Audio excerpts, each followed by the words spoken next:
The cafeteria was full of noise. Students from many planets sat together, talking, laughing, and eating. The smells of different foods mixed in the air. There were humans, aliens with blue skin, aliens with wings, and even small creatures that looked like walking crystals. Everyone knew each other or at least had friends to sit with. Everyone except one girl. She was new. Her skin was pale green, with soft golden eyes that seemed to look at everything carefully. Her hair floated a little above her head, like it had its own light wind. She carried a tray with food she did not understand yet. She looked at all the tables, hoping someone would make space for her. But every table had a group of students. They stared for a moment, whispered, then shook their heads or moved slightly so she would not sit. She walked slowly through the cafeteria. Her small heart beat fast. She tried to smile. She wanted to look brave, but she felt small. Every time she tried to ask, she felt invisible.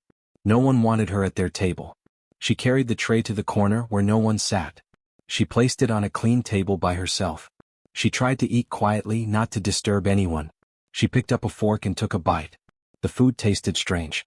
It was soft and warm, but not like the food from her planet. She chewed slowly, trying not to cry. She looked up and saw people laughing together. Humans joked with other humans. Aliens shared stories with friends. She felt a cold, sharp pain inside. She wanted that too. She wanted someone to look at her and say, "You can sit here." Some students glanced at her but quickly looked away. They did not speak. It was not cruel. It was fear. Fear of the new, the unknown. They did not know her. They did not understand her strange words or the small sounds she made when she ate. So they ignored her. They turned back to their friends. One human boy noticed her from across the room. He was tall, with messy brown hair and eyes that always seemed to look for trouble. But this time he noticed her alone. He saw her tray, the way she tried to eat quietly, and the empty space around her. He felt a strange feeling he could not name. It was not anger. It was not pity. It was something like curiosity mixed with respect. He watched her every day. Each day she carried her tray, looked for a seat, and ended up alone. He noticed small things. How she picked up food with care. How she listened to the laughter around her. How she always tried to smile even when no one smiled back. She was brave even if she did not know it. The cafeteria was loud, but she seemed to live in a quieter world. She noticed everything but no one noticed her. The boy wondered why no one spoke to her. He wondered if anyone would ever invite her to sit. The alien girl tried to be invisible. She did not want trouble. She did not want attention. She wanted to eat her meal and leave. But inside she felt lonely. Every time she looked at the tables full of friends, her chest ached. She wanted someone to notice her. Just one person. Today she sat in the far corner again. She placed her tray on the table carefully. She looked around once and her golden eyes met the boy's eyes. He gave a small nod. Not a big nod. Just a tiny motion to say, "I see you." She blinked and looked down. Maybe she imagined it. Maybe no one noticed. She took a bite of her food. It was quiet. She listened to laughter. A small winged alien nearby laughed loudly at a joke. A human shouted something funny across the room. She smiled slightly. Just a little. She tried to feel okay. She told herself she could handle it. She was strong. The boy watched her for a long time. He wondered what it would be like to sit there with her. Not because anyone asked him to. Not because he had to. But because he wanted to. He wondered if she would be afraid or if she would look at him like everyone else looked at her. The bell rang. Students stood up, pushed chairs, and left. The alien girl slowly picked up her tray. She did not talk to anyone. No one spoke to her. No one waved goodbye. She walked back to her small dorm, carrying her tray carefully, step by step. Her back was straight, but her heart felt heavy. The boy left later. He walked slowly, thinking about her. He thought about the empty seat she always chose. He thought about her golden eyes and floating hair. He thought about how brave she was, sitting alone every day. And something inside him told him that maybe tomorrow he could do something. Something small. Something simple. Something that might change everything. Tomorrow, he thought. Tomorrow maybe she will not sit alone. The next day the cafeteria was just as noisy as before. Students from different planets crowded the room, laughing and talking. The alien girl walked in quietly, holding her tray carefully. She glanced around as she always did, hoping someone would make room. She saw the same empty tables. The same groups of students talking and eating together. Her heart sank a little, but she held her head high. The human boy from yesterday noticed her immediately. He had been thinking about her all morning. Something about her made him curious. Not curiosity like a puzzle, but curiosity like a story waiting to be told. He wondered what it felt like to sit alone every day, to have no one to share a joke with, no one to laugh with. He had seen brave soldiers face storms, but he had never seen a student carry loneliness like that. Today he decided he would not just watch. He would do something. He picked up his tray and walked through the crowded cafeteria. Students turned and stared, whispering to each other. Why was he walking toward the alien girl? Why would a human sit with her? He ignored them. Step by step, he approached the corner where she always sat. Her golden eyes followed him. She stiffened slightly. Was he coming to mock her? To tell her she did not belong? She had learned to expect that. It was safer to expect it than to be surprised. The human stopped in front of her table. He smiled, not too big, just a calm, gentle smile. He moved a chair and placed his tray on the table. Then he said softly, almost like a joke, "Tough crowd, huh?" The alien girl blinked. She froze. No one had spoken to her like that before. No one had treated her as normal, as someone who could belong. Her heart beat fast. She wanted to run away, but something inside told her to stay. She looked at him. His eyes were steady, kind. No trace of fear. No trace of judgment. The human picked up his fork and took a bite. He chewed slowly, as if nothing unusual was happening. He talked quietly to himself about the food, about the noise, about small things. Nothing that seemed important, but everything that made the air lighter. The alien girl listened, unsure at first, then slowly started to relax. Other students watched from afar. They whispered, some laughed nervously. He's really going to sit with her? Why would he do that? But the boy did not notice. He only noticed her. The alien girl finally spoke. Her voice was soft and careful. You are not afraid?" she asked. The human shook his head. "No, I'm not afraid. You are just sitting here like anyone else. Why should I be afraid?" She thought about that. She had spent every day expecting fear. Fear from humans, fear from aliens, fear from anyone who saw her differences. But he was not afraid. He did not look at her hair, her eyes, or her strange skin and recoil. He only saw her as a person. They ate in silence for a few moments. The noise of the cafeteria felt far away, like a storm outside a closed window. Then the human spoke again. "What's your name?" The alien girl hesitated. She had been called many names, none of them kind. She had learned to answer softly. "Lyra," she said. "Lyra?" he repeated. "That's a nice name." "I'm Marcus." She nodded slightly. "Marcus," she said. Saying a name out loud made her feel strange, like a small hope was growing inside. Marcus smiled again. "I've seen you sit here every day. I thought, maybe tomorrow I could sit too. So here I am." Lyra stared at him. She had never had anyone choose to be near her. Never. Her eyes filled with a strange warmth she had never felt before. She wanted to speak, but words were not enough. She nodded. That was enough. Slowly, the corner table started to feel less empty. Lyra looked at Marcus and felt a strange trust. She did not need to explain herself. He did not need to judge. For the first time she felt normal. Other students began to notice. They whispered, they stared, but some of them began to think differently. Maybe it was not dangerous to sit with someone different. Maybe it was not scary to be kind. Marcus talked quietly about small things. He asked about her planet, her food, the small sounds she made when she laughed. Lyra told him a few things. Small stories, simple words. She laughed once, a small laugh, and it felt like sunlight breaking through clouds. When the bell rang, she did not want to leave. She packed her tray slowly, thinking about tomorrow. Would he sit with her again? With someone else? She felt hope. Small, careful hope, but hope nonetheless. Marcus walked out with her, not touching her tray, not making a scene, just walking. He looked at her and smiled. "See you tomorrow?" Lyra nodded. "Yes. See you tomorrow." For the first time she did not feel invisible. For the first time she felt like she could belong. And Marcus, he did not know it yet, but he had started something bigger than lunch. He had started a small act that could change the way everyone thought, slowly, one seat at a time. The next day the cafeteria was louder than usual. Students shouted across tables, trays clattered, and laughter filled every corner. Lyra, the alien girl, entered slowly, her tray in hand. She scanned the room as always, searching for her usual corner. Her golden eyes flicked nervously toward the crowded tables.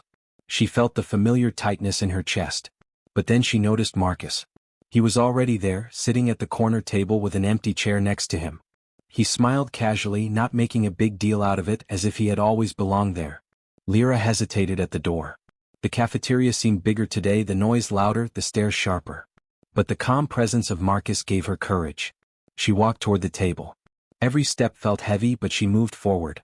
Students watched her. Some whispered. Some shook their heads. Some laughed quietly, unsure why a human would sit with an alien girl. Lyra ignored them. Marcus ignored them. The cafeteria felt like it had disappeared around them. Marcus nodded when she reached the table. "Tough crowd, huh?" he said softly, just like yesterday. Lyra blinked. She had heard those words before, but spoken differently. This time they carried warmth, understanding, and a tiny touch of humor. She felt a small smile rise on her lips. For the first time, someone made her feel seen without asking for anything in return. She placed her tray carefully on the table. Marcus already had his, and he began eating, not rushing, not staring, not making her uncomfortable. He chewed thoughtfully and spoke quietly about the taste of the food. "This stuff is weird, right? I can't tell if it's good or bad yet." Lyra listened. She nodded, surprised by how ordinary it felt to talk with him. Nothing about him made her nervous. Nothing about her made him nervous. It was simple. And simple felt strange and nice. Other students continued to watch. Some whispered, "Why is he sitting there?" Others asked, "Does she even understand him?" But Marcus did not care. He only noticed her. He asked her small questions like, "Do you like this cafeteria food? And do you have a favorite color on your planet?" Lyra answered slowly, unsure at first, then more confidently. Her voice was soft, melodic, different from the loud chatter around them, but it did not matter. She realized something she had never thought before. Talking could be easy, even when others did not understand her. Marcus treated her as normal. He treated her like a person, not an alien or a curiosity. Lyra began to relax. The tightness in her chest eased just a little. "Do you like stories?" Marcus asked, smiling. Lyra tilted her head. "Stories?" she asked. "Yes," Marcus said. "Small stories. Big stories. Funny, sad, anything. I like to hear them." She thought for a moment. No one had asked her that before. No one had shown interest. Slowly, she began to tell a tiny story about her planet, a place with floating forests and soft light that glowed at night. She told it carefully, speaking in words Marcus could understand. He listened, nodded, asked small questions, and laughed quietly when she smiled at her own story. It felt strange and wonderful. She was talking. Someone was listening. And not just listening, he cared. He smiled when she smiled, waited when she paused, and never interrupted. As they ate, a few students slowly moved closer, curious but unsure. They did not speak. They only watched from a distance. One human, a girl from another table, whispered, "He's really brave, isn't he?" Another alien, small and blue, whispered, "Why would he sit with her?" But Marcus did not look up. He did not need to explain himself. His small act of kindness was already working. Lyra's small smile grew a little. She realized she was not invisible. Not here, not now. When the bell rang, signaling the end of lunch, Lyra did not want to leave. She packed her tray slowly, savoring the last moments. Marcus stood and offered a small nod. "See you tomorrow?" "Yes," Lyra said, her voice stronger than before. "See you tomorrow?" As she walked away, she noticed the whispers and glances around her, but they no longer felt frightening. They felt different, curious, interested, maybe even hopeful. Marcus remained at the table for a few moments, finishing his food. Then he left, walking past the groups of students without a word, just as he had yesterday. But the cafeteria felt quieter, calmer somehow. Something had changed. One simple act, one seat, one smile, one question, had started to shift the atmosphere. Lyra walked back to her dorm, her tray empty, her heart lighter. She had found something unexpected, a friend. Someone who did not judge her for being different, who did not avoid her, and who did not fear her presence. Someone who simply noticed her. And in the quiet of her room, she thought about tomorrow. She thought about sitting at that corner table again. She thought about Marcus, and she felt hope. Small, fragile hope, but enough to carry her through another day. For the first time in a long while, Lyra felt that maybe the cafeteria could be a place for her. Maybe the academy could be a place for her. Maybe, just maybe, she did not have to be invisible anymore. The next day the cafeteria felt different. Lyra carried her tray slowly, but her steps were lighter. She had a small smile hidden on her lips. She was not invisible today. Not completely. Marcus was already at their corner table, waiting. His calm smile was the same as yesterday, and it made her feel safe. She walked toward him. Other students watched quietly. Some whispered, some laughed nervously, but no one came forward yet. Lyra sat down next to Marcus. "Hello," she said softly. "Hello," Marcus replied. "How's today?" "Better," she said and took a careful bite of her food. She was learning to enjoy these small lunches, even with the strange tastes and textures. She looked around and noticed that, for the first time, the corner table felt like a real place. Not just a lonely spot in a crowded room. Marcus spoke about small things like yesterday. He asked about her favorite color, her favorite music, and the games she played on her planet. Lyra answered slowly, but she spoke with more confidence. She felt he really wanted to know. She did not have to hide or explain too much. It was strange and wonderful. Some students began to move a little closer. They did not sit yet, but they watched quietly. A small blue alien hovered nearby, whispering to a human friend, "Why is he sitting with her?" The human whispered back, "I don't know. But he looks happy. She looks happy." Lyra noticed their glances. She felt nervous at first, but she also felt strong. Marcus had shown her that humans could be kind. That one small act, sitting at her table, had changed everything. She realized that maybe others could learn too if given the chance. Marcus smiled. "Do you want to hear a story?" he asked. "Yes," she said, surprised by herself. He told her a story about his home, a small town on Earth. He spoke about rivers, forests, and games he played with friends when he was a child. Lyra listened, her golden eyes wide. She laughed softly at some parts and he laughed too. The sound felt like sunlight in the crowded cafeteria. Other students were beginning to notice the change. One human girl moved slightly closer, curious but shy. A winged alien tilted his head, watching quietly. Marcus did not stop telling his story. He did not care who watched. He only cared about Lyra. When he finished, Lyra spoke. "Where I come from, stories are not told like that," she said. "They are shared with more feeling." She smiled, small and shy. Marcus nodded. "I'd like to hear one someday," he said. She thought about it. Could she share her stories with others? Could she trust them? Slowly she nodded. Maybe one day. Not today. Today was enough. Today she had someone who believed in her. Someone who had broken the wall of silence around her.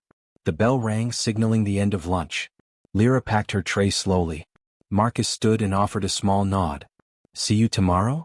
"Yes," Lyra said, her voice stronger than yesterday. "See you tomorrow?" But something had changed. A few students lingered for a moment, curious, and then left. They were not ready to sit yet, but they were thinking. Maybe it was not dangerous to be kind. Maybe it was not strange to reach out to someone who looked different. The next day, one small alien hovered near the corner table. Marcus smiled at it. "Want to join us?" he asked casually. The alien hesitated, then nodded and landed gently. Lyra watched, surprised but pleased. The corner table was slowly filling with life. She realized something important. Humans do not need grand gestures to make a difference. One small act, a moved tray, a smile, a gentle question, can change everything. Marcus had shown her that. And now, slowly, others were learning too. Lyra felt warmth in her chest. She was no longer alone. Not completely. She had someone who believed in her. Someone who had given her hope. And hope, she realized, was stronger than fear. By the end of the week, the corner table had changed. It was no longer just a lonely spot for Lyra. It was a place where stories were shared, where laughter happened, and where others began to understand that kindness was stronger than silence. Lyra looked at Marcus and smiled. "Thank you," she said softly. Marcus shrugged, smiling. "Humans do this sometimes. We notice when someone needs a friend." She thought about that. Notice. That was all it took. And she realized she wanted to notice too, to share that small kindness with someone else one day. The corner table was no longer empty. And Lyra felt for the first time that she belonged. The next day, Lyra entered the cafeteria feeling different. She carried her tray, but her steps were lighter, and her golden eyes shone with curiosity. Marcus was already at the corner table, smiling as usual. The seat beside him was empty, waiting. Lyra felt a small thrill in her chest. Today felt important. Today, maybe the corner table was hers for more than just meals. She walked toward the table carefully. Other students looked up, some whispering, some glancing with curiosity. They had seen Marcus sit with her before, and some had begun to wonder if maybe it was okay to approach. But no one moved yet. Marcus looked up and waved lightly. "Morning, Lyra," he said. His voice was calm and kind. "Grab a seat." Lyra nodded and sat down. She placed her tray gently on the table. The cafeteria's noise seemed distant here, as if their small corner had its own quiet world. She took a small bite of food, listening to Marcus talk quietly about his morning training exercises and the funny things that had happened. She laughed softly, a small sound that made Marcus smile. As they ate, she noticed something new. A few students had moved closer, hovering near the edge of their table. A small winged alien tilted its head, curious, and a human girl from another table whispered to her friend, "He's really brave." The students did not speak to them yet, but they watched. They were beginning to learn, slowly, that kindness could change everything. Lyra realized something she had not thought about before. Marcus had not done anything huge. He had not given her gifts or made speeches or fought for her. He had simply sat beside her. He had noticed her. That small act had made her feel seen, made her feel human in a world full of aliens and humans alike. She smiled at him. "Thank you," she said softly. Marcus shook his head with a gentle smile. "I didn't do anything. Humans do this sometimes. We notice when someone is alone. We just do something small." Lyra nodded slowly, understanding for the first time. It was true. One small act, a moved tray, a quiet question, could ripple farther than anyone expected. She thought about how she had been alone for days, feeling invisible. And now she was not alone anymore. Suddenly, the small winged alien hovered a little closer and asked quietly, "Can I join?" Marcus smiled and nodded. "Of course. There's always room." The alien landed softly, placing its tray on the table. Lyra felt a warmth in her chest. Today the corner table was no longer just for her. Today it had become a place where others could belong too. Other students began to notice more. They whispered and watched, learning silently. One by one, a few humans and aliens cautiously approached. No one wanted to make a scene, but everyone wanted to see what was happening at the corner table. They saw laughter, quiet conversation, and stories being shared. They realized that the table was no longer empty because kindness had filled it. Lyra shared a small story about her planet, about floating forests and soft glowing lights at night. Marcus listened, smiling and asking questions. The new alien friend asked about her world too, and soon the table was full of small stories, soft laughter, and shared food. The cafeteria felt different somehow, lighter and brighter, as if one small act had changed the atmosphere for everyone. When the bell rang, signaling the end of lunch, the corner table lingered in Lyra's mind. She did not want to leave. She felt seen, included, and valued. She packed her tray slowly, thinking about tomorrow. Maybe tomorrow even more students would come. Maybe kindness would continue to spread. Marcus stood and offered his usual nod. "See you tomorrow?" "Yes," Lyra said firmly, a small smile on her face. "See you tomorrow?" For the first time she felt that the academy was not a place to fear but a place to grow. Not because rules had changed or because anyone demanded it, but because one human had shown her that noticing someone, simply noticing them, could change everything. That evening, Lyra walked back to her dorm with hope in her heart. She thought about Marcus, about the new alien friend, and about the quiet ripple of change that had begun at one small table. She realized she wanted to be like that too. Not just someone who was noticed, but someone who noticed others, who reached out when she saw loneliness, who shared kindness without expecting anything in return. The corner table had changed more than just who sat there. It had changed Lyra's heart. It had changed Marcus's influence on the school, slowly teaching others that humans in their small ways could inspire courage, trust, and connection. And as Lyra prepared for the next day, she made a small promise to herself. She would save a seat for Marcus, yes, but she would also save seats for others. She would share what she had learned about courage, kindness, and noticing those who feel invisible. Tomorrow the corner table would grow. And someday perhaps the cafeteria would feel a little smaller, warmer, and kinder because one human had moved his tray and said, "Tough crowd, huh?" And that one simple act had started a change that no rule, no lecture, and no command could ever teach. It was a lesson in seeing, in caring, in being human.